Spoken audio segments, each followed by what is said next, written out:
So guys आज का हमारा जो नेक्स्ट क्वेश्चन है वो है इलस्ट्रेशन नंबर 26।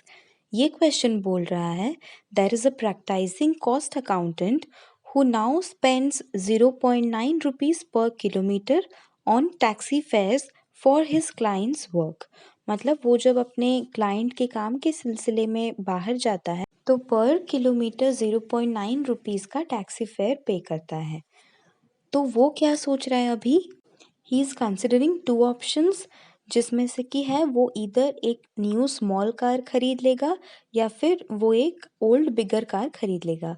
और यहाँ पे क्वेश्चन में हमें डिटेल्स दिए गए हैं कि कितना कितना उसका परचेज प्राइस है दोनों कार्स का, यानी कि जो न्यू स्मॉल कार है और जो ओल्ड बिगर कार है उनका परचेज प्राइस कितना है, उनका सेल प्राइस आफ्टर 5 इयर्स कितना है, और उनके जो रिपेयर और सर्विसिंग का पर एनम कितना कॉस्ट आएगा, टैक्सेस एंड इंश्योरेंस का पर एनम कितना कॉस्ट आएगा, और पेट्रोल का प्राइस कितना होगा। फर्दर बोला है he estimates that he does 10,000 kilometers annually, so which of the 3 alternatives will be cheaper. ये जो 3 ऑल्टरनेटिव्स हैं, जो पहला है टैक्सी में जाना, सेकंड है न्यू स्मॉल कार खरीदना, तीसरा है ओल्ड बिगर कार खरीदना, तो इन तीनों ऑल्टरनेटिव्स में कौन सा वाला चीपर रहेगा। सेकंड में पूछा है if his practice expands then he has to travel 19,000 kilometres per annum. तो 19,000 किलोमीटर्स पर एनम अगर वो ट्रैवल करता है तो उस केस में उसके लिए चीपर कौन सा रहेगा। और नेक्स्ट है will cost of the 2 cars break even and why. और बोला है कि इंटरेस्ट और इनकम टैक्स को इग्नोर करने के लिए। तो क्वेश्चन में हमें बेसिकली ये पूछा है कि अगर वो 10,000 किलोमीटर ट्रैवल करता है पर एनम तो उसको कौन सा वाला मेथड ज़्यादा चीपर रहेगा, और अगर वो 19,000 किलोमीटर्स ट्रैवल करता है पर एनम तो उसके लिए कौन सा वाला चीपर रहेगा। तो हमें बेसिकली ये निकालना है कि taxi, new small car, old bigger car, ये तीनों केस में 10,000 किलोमीटर पे कितना कॉस्ट आएगा और 19,000 किलोमीटर्स पे कितना कॉस्ट आएगा। तो इसका हम लोग कॉस्टिंग कैसे करेंगे, इसका हम लोग जैसे हम लोग ऑपरेटिंग कॉस्टिंग में करते हैं, फिक्स्ड कॉस्ट का अलग, फिर वेरिएबल कॉस्ट का अलग, और फिर सबका टोटल करते हैं, वैसे ही हम लोग यहाँ पे भी निकालेंगे। तो पहले हम लोग देख लेते हैं फिक्स्ड कॉस्ट।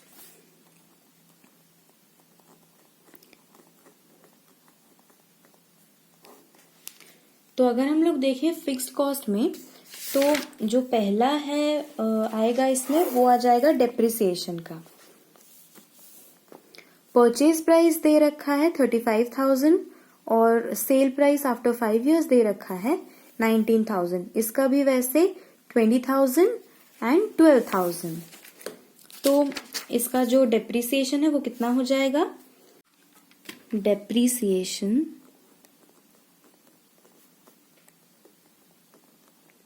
टैक्सी का तो कुछ नहीं होगा, न्यू स्मॉल कार का हो जाएगा 35,000 माइनस 19,000। 19,000 है उसका बुक वैल्यू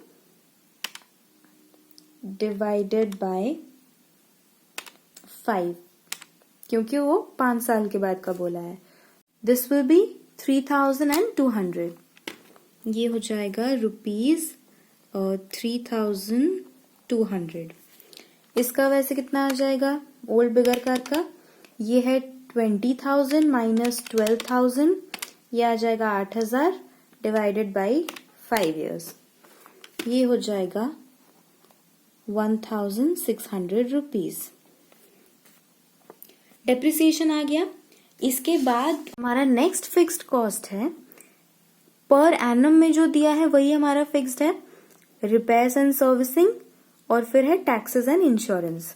ये है 1,000, 1,200, 1,700 एंड 700। तो नेक्स्ट है हमारा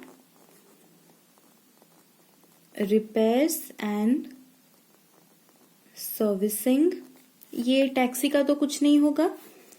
न्यू स्मॉल कार का दिया है 1,000 रुपीज और इसका दिया है 1,200 रुपीज। नेक्स्ट है taxes and insurance. Taxes and insurance taxi का एज यूजुअल कुछ नहीं होगा, इसका आ जाएगा 1700 और इसका आ जाएगा ओनली 700। ये हो गया हम लोग का टोटल फिक्स्ड कॉस्ट। ये हो जाएगा 1600 प्लस ये दोनों मिला के 1900, 3500, 3500 और ये तो आ जाएगा हम लोगों का 5900। ये है टोटल फिक्स्ड कॉस्ट। नेक्स्ट आता है वेरिएबल कॉस्ट। वेरिएबल कॉस्ट क्या आ जाएगा, क्वेश्चन में देखते हैं हम लोग। वेरिएबल कॉस्ट आ जाएगा हम लोग का पेट्रोल का कंजम्पशन। पेट्रोल का जो कंजम्पशन है वो दिया गया है, वो पर लीटर 10 किलोमीटर जाएगा, मतलब 10 किलोमीटर चलने पे वो 1 लीटर पेट्रोल बर्न करेगा। और इसके केस में क्या है, 7 किलोमीटर चलने पे वो 1 लीटर पेट्रोल बर्न करेगा। और 1 लीटर का प्राइस है 3.5। पेट्रोल का तो प्राइस सेम ही रहता है। तो यहाँ पे हम लोग एक रफ कैलकुलेशन देख लेते हैं कि क्वेश्चन में बोला है न्यू स्मॉल कार के लिए और ये है ओल्ड बिगर कार के लिए। ये बोला है 1 लीटर लास्ट करेगा 10 किलोमीटर्स तक और यहाँ पे 7 किलोमीटर्स तक। और 1 लीटर का प्राइस है 3.5 रुपीज। ये भी सेम है 3.5 रुपीज। तो हमें क्या पता चला, हमें ये पता चला कि 10 kilometers रन करने के लिए हमें लगेगा यहाँ पे 3.5 रुपीज। तो इसका क्या मतलब है, 1 किलोमीटर चलने के लिए इसको कितना लगेगा, 3.5 by 10 rupees. This will be 0.35। ये है न्यू स्मॉल कार के लिए। न्यू स्मॉल कार के लिए 1 किलोमीटर चलने के लिए उसको 0.35 रुपीज लगेगा, कॉस्ट लगेगा। और अगर हम लोग ओल्ड बिगर कार का सोचें तो ये कितना हो जाएगा, ये हो जाएगा 7 किलोमीटर्स के लिए 3.5। तो 1 किलोमीटर के लिए कितना हो जाएगा, this will B 3.5 divided by 7। वो आ जाएगा अप्रॉक्स आपका 0.5 रुपीज। ये समझ में आया आपको calculation. So now coming to our main solution. क्या आइडेंटिफाई करना है कि 10,000 किलोमीटर्स के लिए कितना कॉस्ट आएगा और 19,000 किलोमीटर्स के लिए कितना कॉस्ट आएगा। तो हमें पहले ये देखना है कि हमें पेट्रोल जो है वो पर किलोमीटर कितना चाहिए। यहाँ पे तो है क्वेश्चन में गिवन है 0.9 रुपीज। ये हो जाएगा, हम लोगों ने निकाला 0.35 एंड दिस विल बी 0.5।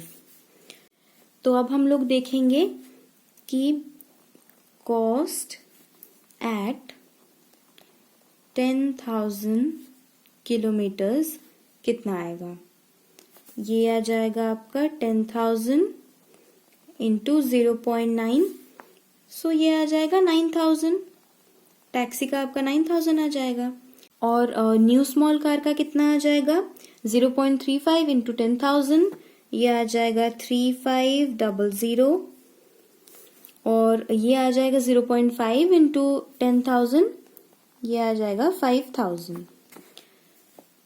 और कॉस्ट एट, ये है हमारा variable cost. Okay, variable cost at 19,000 kilometres, ये आ जाएगा कैलकुलेट करने पे 19,000 इंटू 0.9, 17,100। और सिमिलरली ये आ जाएगा 0.35 इंटू 19,000, 6650। और फिर नेक्स्ट आ जाएगा 0.5 into 19,000. It will become 9,500. अब हमें क्या निकालना है? अब हमें निकालना है total cost. Total cost at 10,000 kilometers and at 19,000 kilometers. 10,000 kilometres पे कितना आएगा टोटल कॉस्ट? ये तो सेम इतना ही 9,000 ही आएगा. और 19,000 पे कितना आएगा टैक्सी का? 17,100 आएगा. फिर न्यू स्मॉल कार के लिए कितना आएगा? Fixed cost plus variable cost. ये आ जाएगा 5900 प्लस 3500. ये आ जाएगा 9,400. तो ये तो ज्यादा कॉस्ट पड़ रहा है टैक्सी से. और अगर हम 19,000 किलोमीटर्स का देखें तो कितना आ जाएगा? 6650 प्लस 5900, 12,550. इसमें लेकिन प्राइस कम हो गया है, आई मीन कॉस्ट कम हो गया है. नेक्स्ट है हम लोगों का ओल्ड बिगर कार के लिए. तो इसका फिक्स्ड कॉस्ट है 3500 और 10,000 किलोमीटर्स पे इसका जो वेरिएबल कॉस्ट है यानी कि पेट्रोल का कॉस्ट ये है 5,000. तो ये टोटल आ जाएगा 8,500. और 19,000 किलोमीटर्स पे कितना? दिस प्लस दिस ये हो जाएगा 13,000. तो अब हमारे पास जो तीनों का कॉस्ट कितना लगेगा वो आ गया है. तो अब हम देखते हैं अगर उसे 10,000 किलोमीटर्स ट्रैवल करना है पर एनम तो उसके लिए कौन सा वाला चीपर रहेगा? उसके लिए चीपर रहेगा ये वाला. Old bigger car will be the cheaper one. और अगर उसे 19,000 किलोमीटर्स पर एनम ट्रैवल करना है तो उसके लिए न्यू स्मॉल कार ही चीपर रहेगा. क्वेश्चन का ये वाला पार्ट क्लियर हो गया. अब हम लोग आगे चलते हैं. क्वेश्चन में और भी कुछ पूछा है. क्वेश्चन में पूछा है will cost of the two cars break even and why? Ignore interest and income tax. ये पूछ रहा है कि दोनों क्या कभी ऐसा हो सकता है कि दोनों कार्स का ब्रेक इवन हो जाए. तो इसका तो जो आंसर है बुक में कुछ अलग प्रोसेस से बताया है, लेकिन मैं आपको इसका एक बहुत ही इजी मेथड बताऊंगी कि कैसे कैलकुलेट करना है कि वो लोग ब्रेक इवन करेंगे या नहीं, और अगर करेंगे तो कौन से पॉइंट पे करेंगे, कितने किलोमीटर्स पे करेंगे. तो हमारा जो नेक्स्ट क्वेश्चन है वो है ब्रेक इवन का.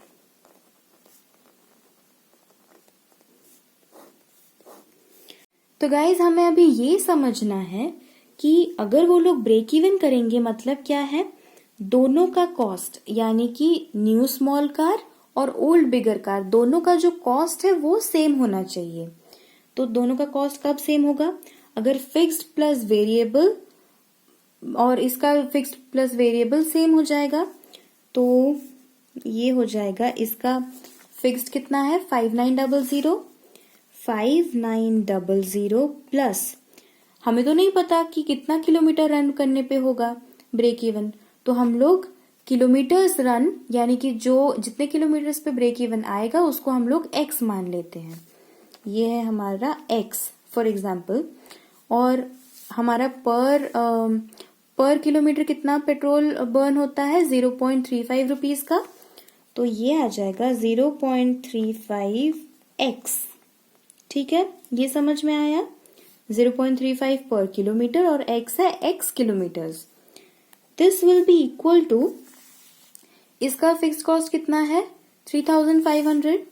दिस विल बी 3,500 प्लस 0.5 है इसका पर किलोमीटर का 0.5x.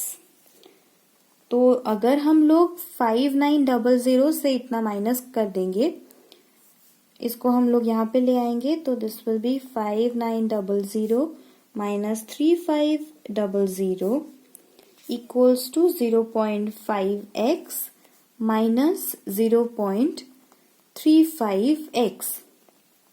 ये कितना हो जाएगा? This will be 2400 and this will be 0.15x। So x का वैल्यू कितना आ जाएगा?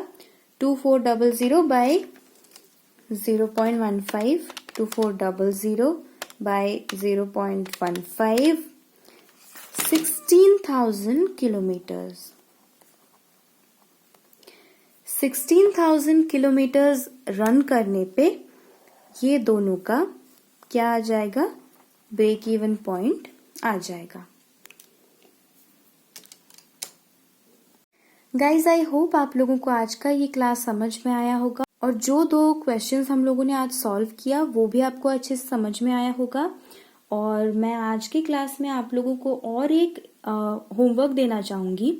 एक तो मैंने पहले ही दे रखा है और ये जो क्वेश्चन अभी स्क्रीन पे आ रहा है ये आपका दूसरा होमवर्क है। इसको प्लीज आप लोग घर पे ट्राई करिए। और ये जो क्वेश्चन है ये भी बहुत ईजी है, थोड़ा सा सोचने पर ही आ जाएगा, इसका आंसर बहुत ही इजीली आ जाएगा। और अगर आपको ये वीडियो अच्छा लगा तो प्लीज इस वीडियो को लाइक करें, मेरे चैनल द ट्विस्टेड ऑलिव को सब्सक्राइब करें और इस वीडियो को अपने दोस्तों के साथ शेयर करें।